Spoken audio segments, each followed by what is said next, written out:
YS Jaganmohan Reddy హయాంలో medical కాలేజీలను నిర్మించలేదని Telugu Desam కూటమి ప్రభుత్వం ప్రచారం చేస్తూ వచ్చింది. అయితే ఈ ప్రచారానికి కేంద్ర ప్రభుత్వం చెక్ పెట్టింది. కేంద్ర ప్రభుత్వమే వైఎస్ జగన్మోహన్ రెడ్డి నెత్తిన పాలు పోసింది. ఎందుకంటే ఇటీవల నేషనల్ మెడికల్ కౌన్సిల్ ఆంధ్రప్రదేశ్లోని మెడికల్ కాలేజీల్లో ఇప్పుడున్నటువంటి పీజీ సీట్లకు అదనంగా మరో 106 సీట్లను పెంచుకునే విధంగా ఆదేశాలు ఇచ్చింది, అనుమతినిచ్చింది. ఈ విషయాన్ని సాక్షాత్తు వైద్య ఆరోగ్య శాఖ మంత్రి సత్యకుమార్ యాదవే ప్రకటించారు.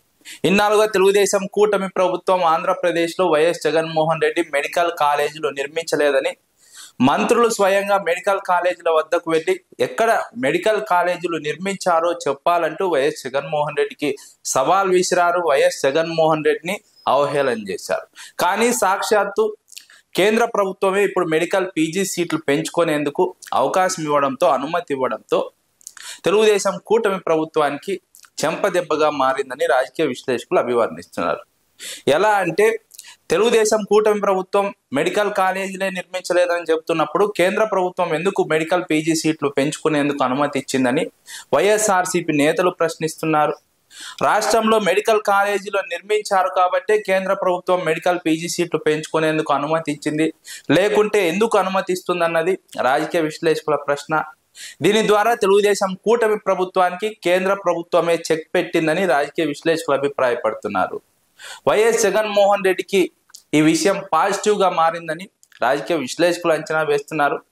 మరోవైపు తెలుగుదేశం కూటమి ప్రభుత్వం అధికారంలోకి వచ్చిన తర్వాత పులివెందుల మెడికల్ కాలేజీకి సంబంధించి కేంద్ర ప్రభుత్వం ఆధ్వర్యంలోని నేషనల్ మెడికల్ కౌన్సిల్ మెడికల్ సీట్లను కేటాయిస్తే తమకు వద్దని చంద్రబాబు నాయుడు ప్రభుత్వం లేఖ రాసినటువంటి నేపథ్యాన్ని గమనించవచ్చు. ఇలాంటి సందర్భంలో కేంద్ర ప్రభుత్వం నేషనల్ మెడికల్ కౌన్సిల్ పీజీ సీట్లను పెంచుకునేందుకు అనుమతి ఇవ్వడం వైఎస్ఆర్సీపీకి పాజిటివ్ అంశంగా మారింది. తెలుగుదేశం పార్టీకి చెంపదెబ్బగా మారింది. ఇన్నాళ్ళుగా మెడికల్ కాలేజీలు నిర్మించలేదని చెప్పారు. ఇప్పుడు కేంద్ర ప్రభుత్వమే మెడికల్ పీజీ సీట్లను పెంచుకోవడానికి అనుమతి ఇవ్వడంతో తెలుగుదేశం కూటమి ప్రభుత్వం ఇన్నాళ్ళు చేసినటువంటి ప్రచారానికి చెక్ పడిందని రాజకీయ విశ్లేషకులు అభిప్రాయపడుతున్నారు. ప్రజలకు కూడా ఒక స్పష్టత వచ్చింది. వైఎస్ జగన్మోహన్ రెడ్డి హయాంలో మొత్తం 17 కళాశాలలకు అనుమతి వస్తే వాటిలో 5ని పూర్తి చేశారు, అడ్మిషన్లు ప్రారంభించారు. ఆ తర్వాత 2 మెడికల్ కళాశాలలో కేవలం 10-20% పనులు పూర్తి అవుతే అందుబాటులోకి వస్తాయి. అందుబాటులోకి వచ్చి అక్కడ కూడా తరగతులు ప్రారంభమవుతాయి, అడ్మిషన్లు మొదలు పెట్టుకోవచ్చు. కానీ తెలుగుదేశం కూటమి ప్రభుత్వం వాటిని మొదలు పెట్టడానికి ప్రయత్నం చేయకపోగా వచ్చినటువంటి మెడికల్ సీట్లను వద్దని కేంద్ర ప్రభుత్వానికి మెడికల్ కౌన్సిల్ కు లేఖ రాసినటువంటి వైనాన్ని వైఎస్ఆర్సీపీ నేతలు విమర్శిస్తున్నారు. మరో 10 కాలేజీలను త్రిబుల్-పి పద్ధతిలో ప్రైవేటు వారికి అప్పగించేందుకు కుట్ర చేయడాన్ని వైఎస్ఆర్సీపీ వ్యతిరేకిస్తోంది. వైఎస్ జగన్మోహన్ రెడ్డి ఈ అంశంపైన ఇప్పటికే స్పష్టమైనటువంటి విధానాన్ని ప్రకటించారు. ఇప్పుడు తాజాగా కేంద్ర ప్రభుత్వం మెడికల్ పీజీ సీట్లు పెంచుకునేందుకు అనుమతి ఇవ్వడంతో తెలుగుదేశం పార్టీ నోట్లో పచ్చి వెలక్కాయ పడినట్టు పరిస్థితి మారిందని రాజకీయ విశ్లేషకులు అంచనా వేస్తున్నారు. ఇప్పుడు వైఎస్ జగన్మోహన్ రెడ్డి హయాంలో మెడికల్ కాలేజీలో నిర్మించలేదు అని చెప్పడానికి తెలుగుదేశం పార్టీకి ఆస్కారం లేదు, వాయిస్ లేదు. ఎందుకంటే మెడికల్ కాలేజీలు ఉన్నాయి కాబట్టి పీజీ సీట్లు పెంచుకునేందుకు కేంద్ర ప్రభుత్వం అనుమతించింది.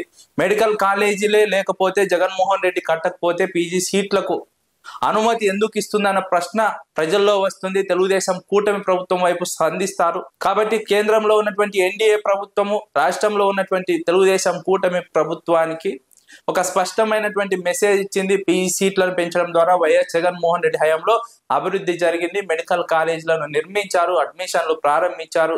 మిగిలిన వాటిని తెలుగుదేశం కూటమి ప్రభుత్వం అభివృద్ధి చేయకపోగా ఇప్పుడు వాటిని ప్రైవేటు పరం చేయడాన్ని కూడా కేంద్ర ప్రభుత్వం వ్యతిరేకిస్తుందని విషయం ద్వారా అర్థమవుతోందని రాజకీయ విశ్లేషకులు అంచనా వేస్తున్నారు.